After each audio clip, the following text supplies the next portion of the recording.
Hi everybody, Manucha here for Moms and Crafters, and you may see that I am in front of an empty table. Now this is where I usually keep my laser engraver, and the reason why it's empty is because I have a new one to unbox. So this is a new engraver from LaserPecker.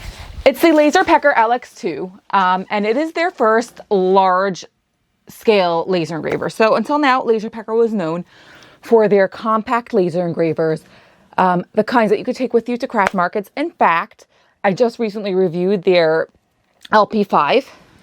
This is the LaserPecker LP5. And now I'm going to unbox the LX2, and you're going to see the size difference. So this is like a huge box that I seriously cannot lift on my own. I am going to try to get the machine on my own onto the table behind me, and then I'm going to sort of open up the inside. So when I open up the box, it's just foam padding and all that, and the large machine. And I believe most of the components of the machine are inside the machine itself, so you'll be able to see most of the unboxing, even if you can't see the actual machine coming out of the box.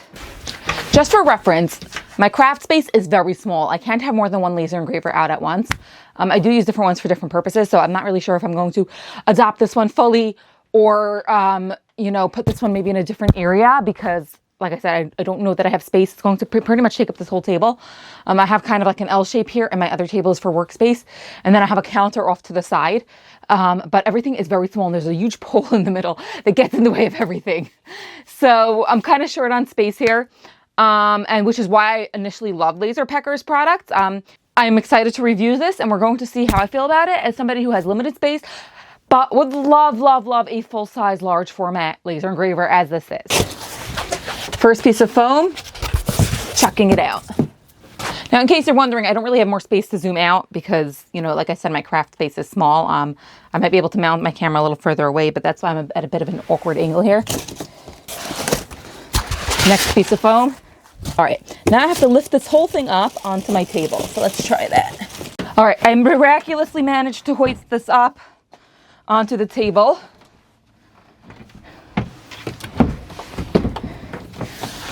Just as a heads up, this is very difficult for me to move on my own. I am not very strong. I do recommend doing this as a two-person team, especially when lifting it up onto your surface. But here is the machine, and let's open this up. I think my camera's in a good position for you to see what I am doing. I'm going to satisfyingly peel that off. I will publish a full review of this on my blog. I don't think I'm going to do a video because I don't really know well how to review these types of things on video. I actually tried it with the previous one, but I did not manage to edit the footage and publish the video. I'm just one person, and my blog is my main game. So we'll see if I manage to do a video review.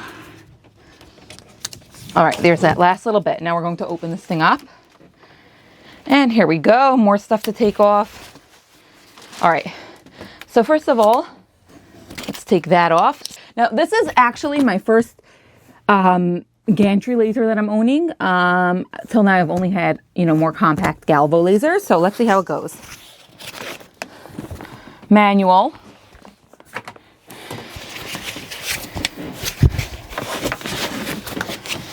Material pack. So we'll unbox this at the end. Padding. All right. Slats. Okay, these are the slats.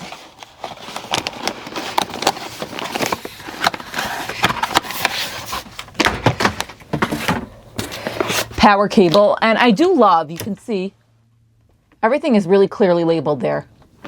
It makes unboxing it so much easier. And just like with the LP5, there's a whole toolkit here. This is to calibrate the camera, it says. That's nice. There's a USB flash drive, which from previous experience with the last one, you need it when you're sending a larger file. It doesn't maintain the connection so well, so that way you don't have to worry about that. Protective windows, distance sensor. It's a bunch of little things, hex keys, screwdrivers for assembly, security keys. That's, it can only work with the security key inside. And it says protective windows.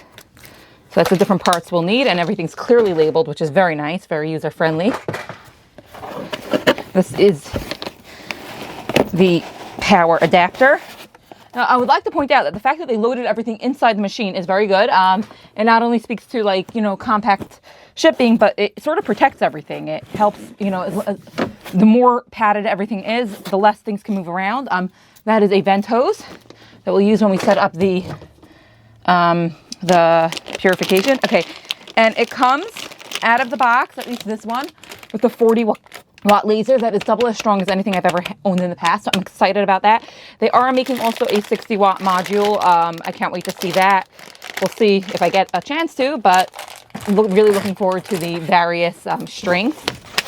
And this is a 2-watt IR. Now, the interesting thing about the 2-watt IR is this is best for like marking metals and stuff like that. That's probably what I will use it for. It does not do a deep engrave in metal. And since the LP5 is a 20-watt fiber, this is sort of like on the one hand redundant, on the other hand, it does allow me to mark metal even if I don't have the LP5 out.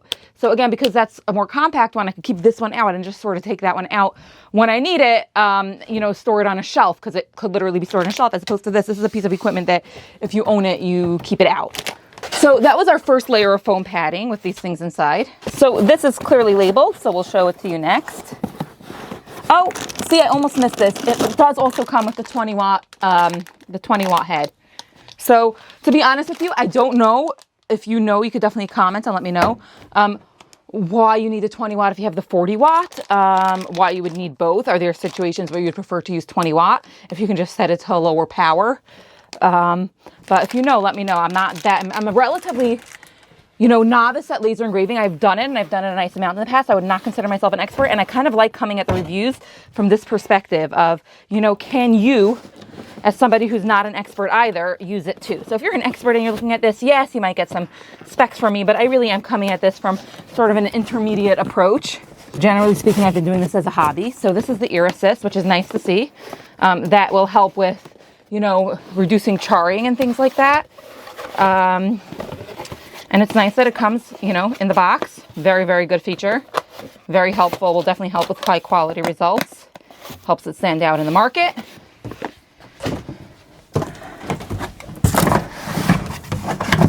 You can see that I'm tight on space. And in case you're wondering, that is not a functional stove. It's disconnected. We don't even know if it works or not. It is ancient. This is not my actual kitchen. This is my craft room. So this is flexible fixture. This is cool. Okay. So this looks like it's to support odd-shaped objects. It's kind of like one of those pin boards. I usually just put it in a basket of rice if it's something like a tumbler or something that I need to hold in place, but it's nice that it comes with something like this that's more specific. It has like a crank that you can sort of lock the pegs as is to support something, you know, odd-shaped that wouldn't just stand on the base. So that's nice. No more rice needed, or actually I sometimes use plastic pellets. And we are now going to need to use a manual to assemble it. Are you the type of person who leaves this thing on forever so that in 3 years from now when it's quite old, you can just peel it off and feel like you have a new machine? I'm not. I like peeling it off when it's new. It makes me feel like I'm starting something new, which I am. All right, so here's the machine. I have to finish setting it up. Oops, I forgot. Let's unbox the material pack. Yes, these are my fabric scissors. No, I'm not using it on paper. I'm using it on plastic. It will not dull it to use it on plastic, I hope. It's just what I have closest. All right.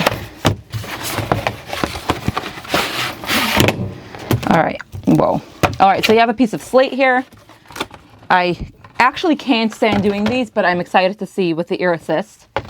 We have 2 pieces of plywood, relatively thin. I would like to actually try thicker plywood with this. And I do have some boards that I may try with it.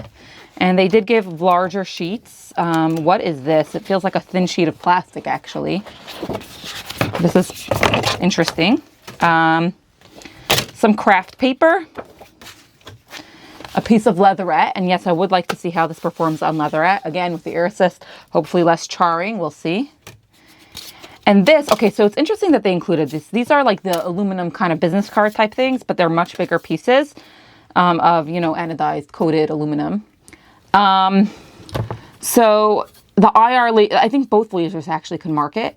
The fiber laser that I have, the LP5, sorry, would be able to actually cut through this, and we've tried it. But I guess they gave this for marking. You can make sort of like larger, you know, plaques and signs with these.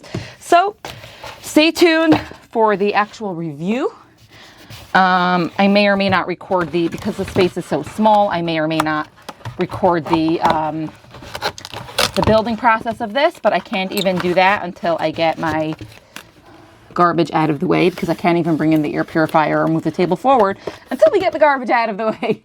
So we look forward to doing that. Thank you to my dear husband for helping with removal of garbage. Every time I get something like this, there is an insane amount of garbage that he has to deal with. So shout out to him, and I look forward to giving this a go.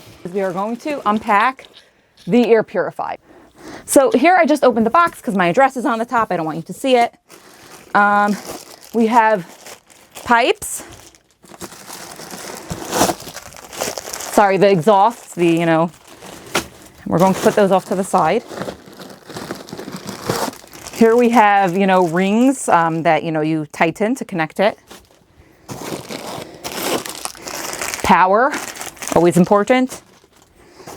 Now, if you're new to laser engraving, you always need ventilation. If you don't have a window to vent out of, you definitely need some sort of air purifier that filters the air. Otherwise, you'll be inhaling all sorts of fun stuff. So I'm not going to learn a lesson from the last unboxing where I injured my wrist, and I'm going to just take this out like this. It is a fraction of the weight, by the way. So we have the air purifier there. Here are some additional filters, which we will set aside. Here is the actual air purifier, which will sit underneath the table. And just gonna rip that bag open. Now you could see right over here, you could see right into the filter. This is a pretty baseline air purifier, nice and heavy duty for a heavy duty machine that will produce a lot of smoke. Nothing fancy, no bells or whistles. I will include, again, my feedback on it in the review because I might as well. There's an extra piece of foam cushioning the exit. This is where the air would come out, the clean air. Now, if you can't even do a double filtration where you have it filter to this and you vent it outdoors, that's ideal. I am in an internal room with no external walls. I would have to go through the sort of hallway outside this. I may set that up one day, but for now we're just doing it like this. I hope you enjoyed my unboxing of the LaserPecker LX2. You can purchase it in the link right over there. And just a reminder, if you use my affiliate link, it really helps me put out this kind of content. I don't get paid for these posts. I'm always super honest. I do get compensated with product, but I always do it on the condition that the company allows me to be honest with my review and to be critical where necessary. So we have that set up. I did actually fully set it up today and record that process, and I really hope to share that in a video, but I want to see how you guys enjoy this video first.